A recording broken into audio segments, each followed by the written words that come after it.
Hello everyone, welcome back to my channel. Today I am going to be discussing memoirs that I love. I believe I mentioned in my previous video that I wanted to do a separate video just talking about memoirs, and I have chosen 10 that I want to talk about today. I guess you would say these aren't traditional memoirs, at least not all of them, but they're, to me, memoirs. There is a poetry collection in here, and one could be considered a biography, but I think that it's a memoir, and I'll explain when I get to that one. So without further ado, let's get started. I'm excited to talk about these. These are books that I don't see being talked about a lot in the book spaces that I interact with, so hopefully these are some books that you would maybe consider picking up, just like in my August reads. The first book that I want to talk about is Joan Didion's Where I Was From. My cover is a bit interesting. It's of the hills of Sacramento, I believe, because that is where she is from. So, as the title alludes to, this is about Joan Didion's upbringing, specifically in California, what it means to her to be born and raised in this state. She discusses the stories that she was told growing up, specifically about how her family crossed over the mountains with the Donner Party. They went a different way. They did not get stuck in the snow and resorted to cannibalism as the Donner Party did. Her ancestors were pioneers. So she combines those personal anecdotes with journalism about kind of more the operations of California, like what it takes to sustain the state, including the farms, the water, the infrastructure of the businesses, towns that have been set up for everyone who lives there to work in a specific business and what happens when that business fails. This is the classic Didion style that we know and love, and this was a wonderful book to analyze heavily, as this was one of two books I focused on for my senior thesis. Here's just an example. You can see some of my annotations there. She discusses this idea of California being Eden, which is also explored in one of the other memoirs I'll be talking about, and also East of Eden by John Steinbeck, which is not a memoir, it's fiction, but is wonderful, and you should definitely read that. So I really enjoyed reading and analyzing this. There's another little annotation of mine. I haven't looked at this book since February, so it's kind of fun to see what I wrote. Would I say that if you've never read Joan Didion, this should be your first? Not necessarily. I think definitely Slouching Towards Bethlehem or The White Album would be a great place to start with Didion's writing. Those are essays and they are true stories, but this is more about Didion herself, which you can tell she's not very comfortable talking about, as she still has this removal from her own life through the journalism that she includes. However, you still get some tidbits about her upbringing, and it was really refreshing, and I really enjoyed it. So that is the first memoir that I recommend and that I love. Secondly, this is the one that can be and is considered a biography. However, I think because of the personal nature between the author and the subject, how close they got, I think it can be considered a memoir, even though it wasn't written by the subject themselves. I think that this may as well have been, and that is Lili Anolik's Hollywood's Eve. I'm going to cover Eve because she is nude on this cover, and this is the iconic picture of her playing chess with Marcel Duchamp. This is about Eve Babbitt's life, not only her upbringing in Hollywood, in the greater Los Angeles area, being from artist parents, definitely growing up too quickly, engaging in destructive habits from a very young age, but it also follows through the rest of her life and how she became a burn victim later in her life due to a misplaced cigarette in her car that caused her to receive third-degree burns. Eve Babbitt was very involved in the creation of this book. She is frequently quoted. There's even a picture of Lily and Eve at the end.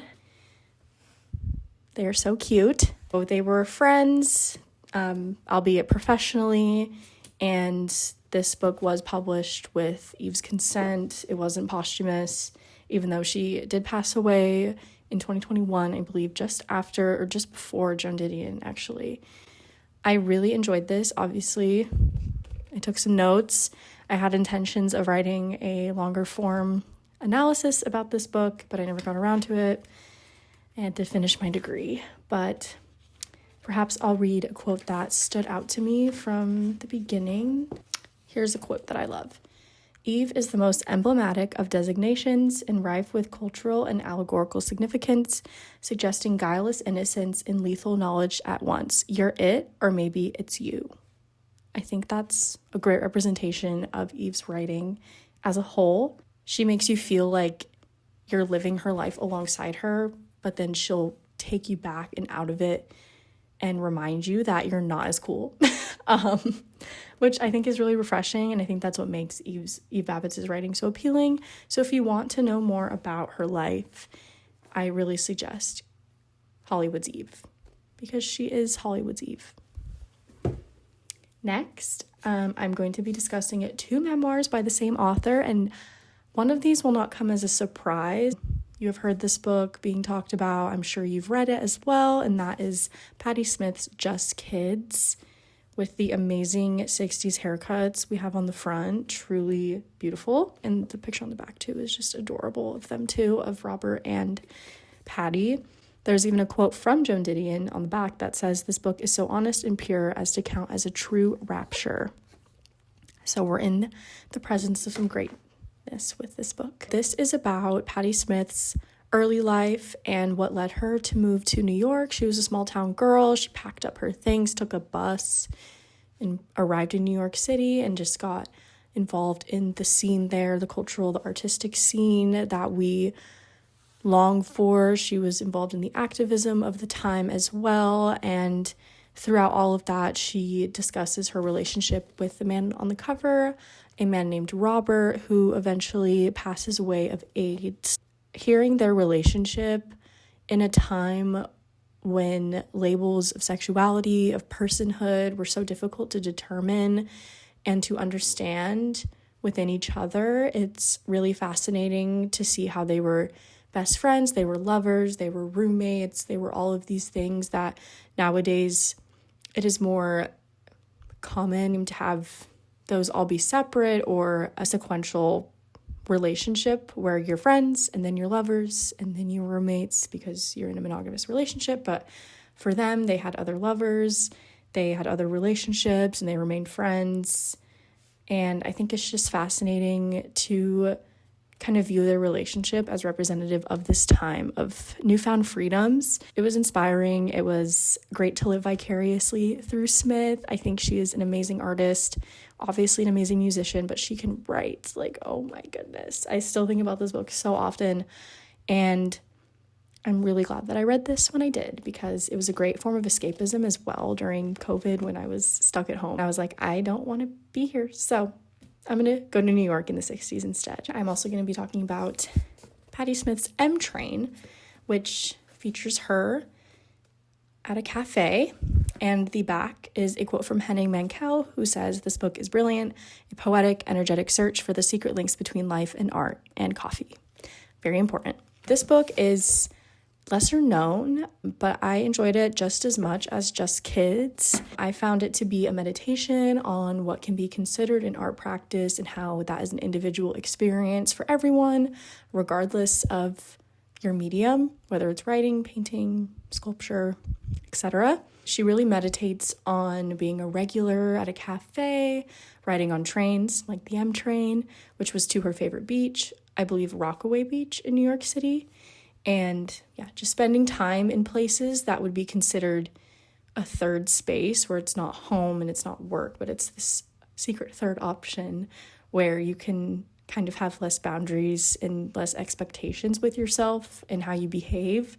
Sure, there's, normal standards for what you do at a cafe, but some people go and just grab a coffee and leave. Some people linger. Some people on dates at cafes. There's kind of more ambiguity to what the space can do for you. And I think this is a great book to understand just the art of the third space.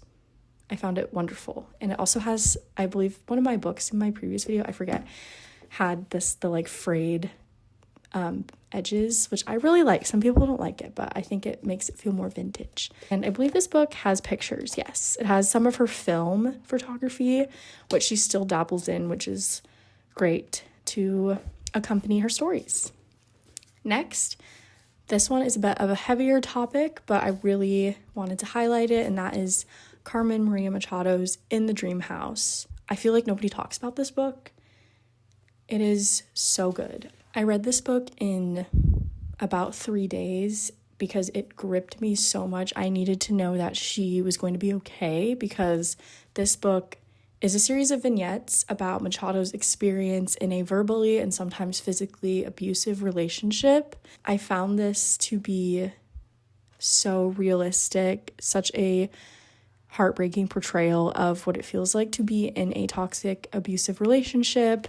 And it is called In the Dream House because she had a house with this partner of hers, and they kind of put all of their expectations for their relationship into this house.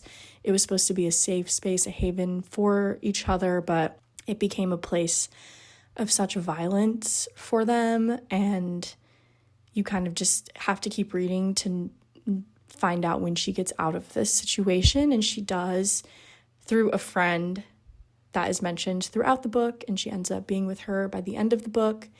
You understand that this was not written during the relationship. This was written afterward, at least to my understanding, but the pain of what she went through is still present, and it kind of memorializes it in a way which may not seem like the most healing practice for somebody, but it's similar to journaling in that she knows what she'll never accept again from somebody.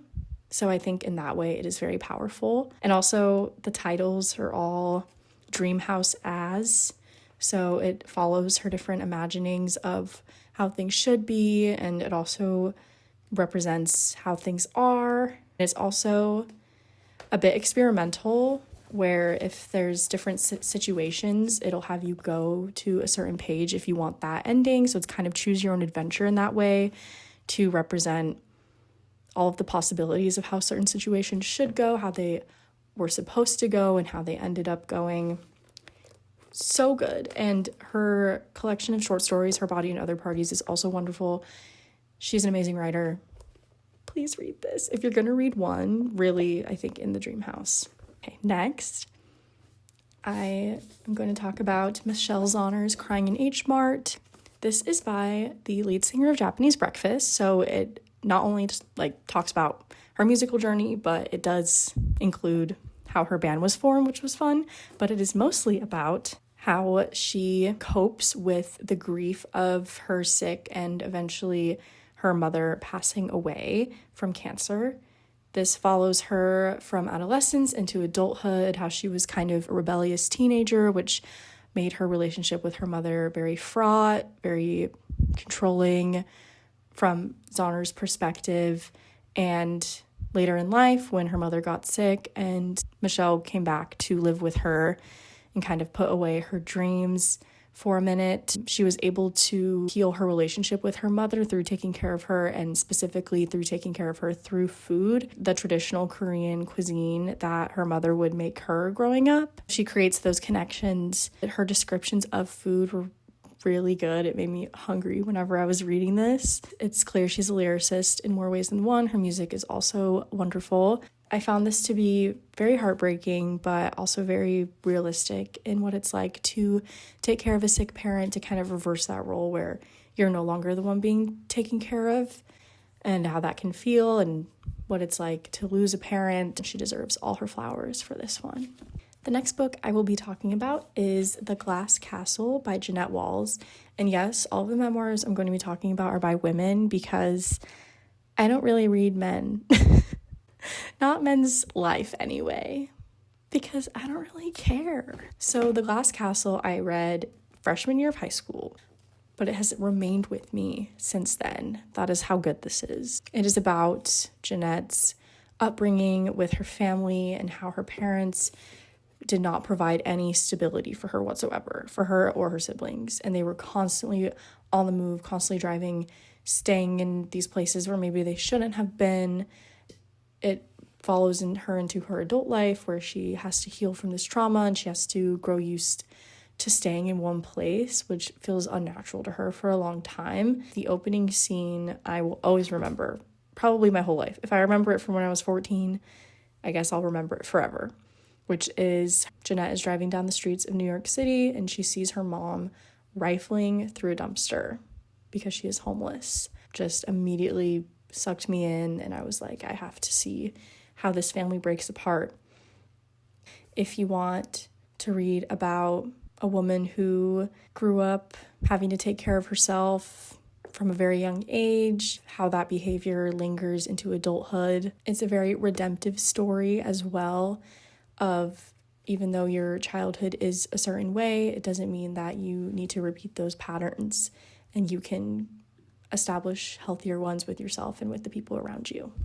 Next is another one that took the world by storm. That is Jeannette McCurdy's I'm Glad My Mom Died. I have the hard copy because it was that serious for me. I couldn't wait for the paperback. Beautiful cover design. I mean, she's holding an urn, so that's shows you the dark humor of it all. This is about, first and foremost, Jeannette McCurdy's toxic, abusive relationship with her mother and how her mother forced her to be the sole provider to their family through acting. This was difficult for a lot of people to read because if you grew up watching iCarly, Sam Puckett was a beloved character. To hear the treatment that was going on behind the scenes, not only on set with Dan Schneider, but also at her home and how it affected her throughout her whole life, especially her problems with disordered eating. I found this to be incredibly realistic as to what it is like to suffer from an eating disorder. It is also very realistic about toxic familial relationships. And although the title is very hard-hitting and few would say that they would be happy that their mom would pass away, in her situation, she was able to unpack the trauma that she had bottled up for so long from her mother while she was still around. I truly think she only could have discussed what had happened to her with her mother being gone. Keep that in mind if you read this. And it is also very funny because the topics are so heavy that I think she wanted it to be humorous. But I hope she's doing okay. I hope she's thriving in these book royalties that I'm sure she has now. I will always love Jeannette McCurdy. She's wonderful. Next, this is not considered a memoir, but to me it is. To me it is because all of it is a poetry collection and all of the poems are about the same thing because it is about one cohesive idea expressed through the internal world of emotion. That is a tenet of memoir from Jean-Jacques Rousseau's standards that he set with his Confessions. So to me, Stag Sleep by Sharon Olds can be considered a memoir. This is a pretty decently sized collection of poems about her divorce and her missing her husband, just what that feels like to no longer be with him, with someone that she put so much life and effort into. So I thought I would read one that I still think about sometimes. The Haircut. Then against my will, I thought of the day he'd been sick, and I cut my then husband's hair to cheer him up. First I combed it, sensing with its teeth the follicles of his scalp. His hair was stiff from fever, close laid and flat, each plane a worn conveyor belt come out of his head, and his skull was flattish in the back, with a hollow in the center. I loved to eat with the scissors, to chew sheath. He was so tall, it was like tree husbandry, childish joy of tiptoe. On his shoulders, the little bundles would accumulate, like a medieval painting's kindling dropped when a meteor passed over. He was so handsome, it was kind of adorable when he looked horrible.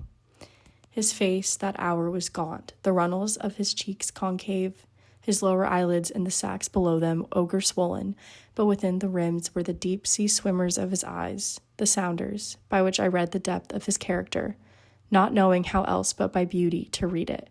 And he closed them, he bowed. I did his nape and patted up chafe from the floor. Before sleep, I stroked his satiny hair, the viral sweat creaming out at its edge.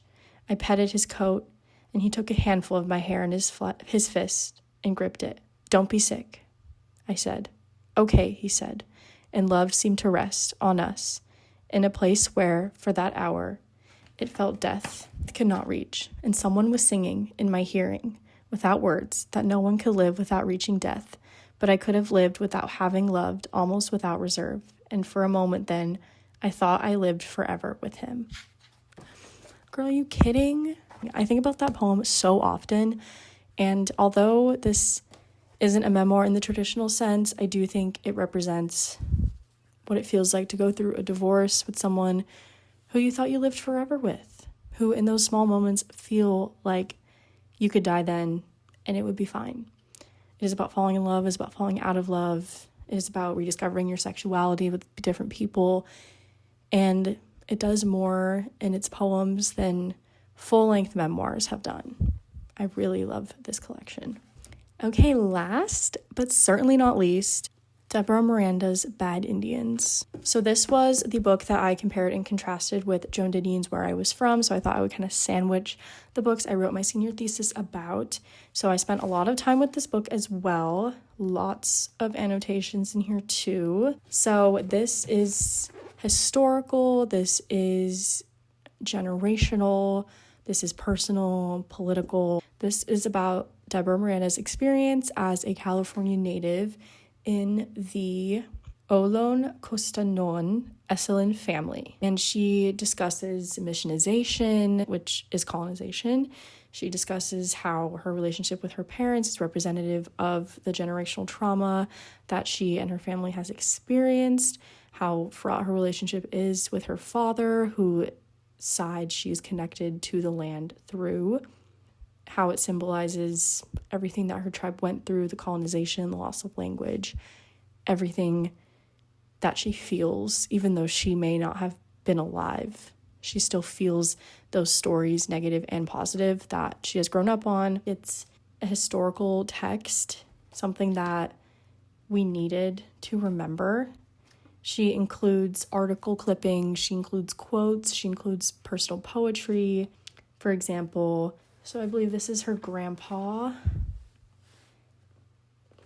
It says, left to right, Al Miranda, Keita Miranda, and Tommy Miranda Jr. So she really did a lot of personal reclamation with this story. She uses her own archival knowledge to really connect to the Native experience that she has, that her family has. Please read that. In conclusion, I hope you enjoyed listening to me talk about memoirs. If there are any specific genres that you would like me to delve into further, I read a lot of essay collections, literary fiction, poetry collections. I'm just giving myself ideas here, but I want to create that space if you have any suggestions as well. Thank you so much for watching, and I'll see you next time.